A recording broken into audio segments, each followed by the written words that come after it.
face many barriers in the American workplace, and all of us have a responsibility to address that problem. During my 12 years on the D.C. Circuit, a majority of my law clerks were women, and almost all of them went on to clerk at the Supreme Court. A clerkship on the Supreme Court is one of the most coveted achievements and credentials in American law. I'm proud that all 4 of my newly hired law clerks at the Supreme Court are women, a first in the history of the Supreme Court. A first in the history of the Supreme Court. Well, let's talk about the historical context of the awful politics of personal destruction we witnessed in the Kavanaugh confirmation process, the happy ending, and the likely impact over the course of the next several decades, it appears.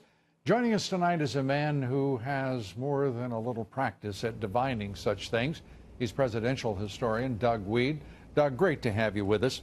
Thanks, Lou. This has been just a vile exercise on the part of the Dems, the radical Dems, I keep saying, but there's no longer a differentiation. I really believe the party has become utterly radical and out of any semblance of a connection to the heart of what is America and who Americans are in 2018. Your thoughts?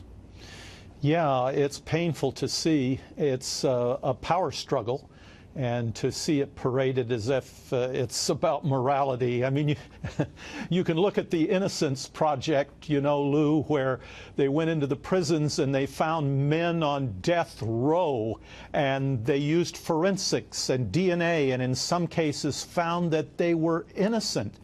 And why were they on death row in the first place? Because 3 eyewitnesses saw them commit that murder and were 100% sure it was true until DNA could prove it couldn't be true. It wasn't true. So human testimony is always needed to be helped by thorough investigations. In this case, we couldn't even find human testimony.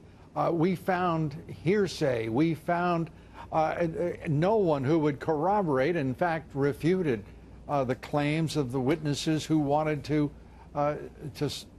charge Judge Kavanaugh.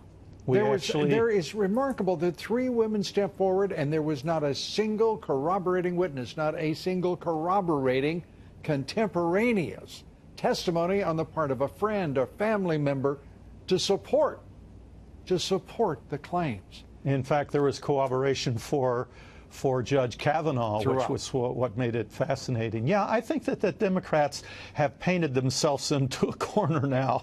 You think? I mean, first attacking, for months attacking Donald Trump, and now saying, oh, it's Brett Kavanaugh. Now they're saying, oh, it's Winston Churchill. I mean, this thing just never ends. And I think that's going to backfire on them. It's a cry wolf. Yeah, and according to the latest polls, it's backfiring. It is backwashing.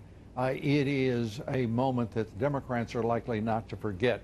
And I hope Republicans certainly don't forget, because with 29 days to the midterm elections, this is about the future of the country. It's also about the soul of the country, and what the Chuck Schumer-led Democratic senators, the radical Dems of the Judiciary Committee, what they have just done to the American people is a profound affront.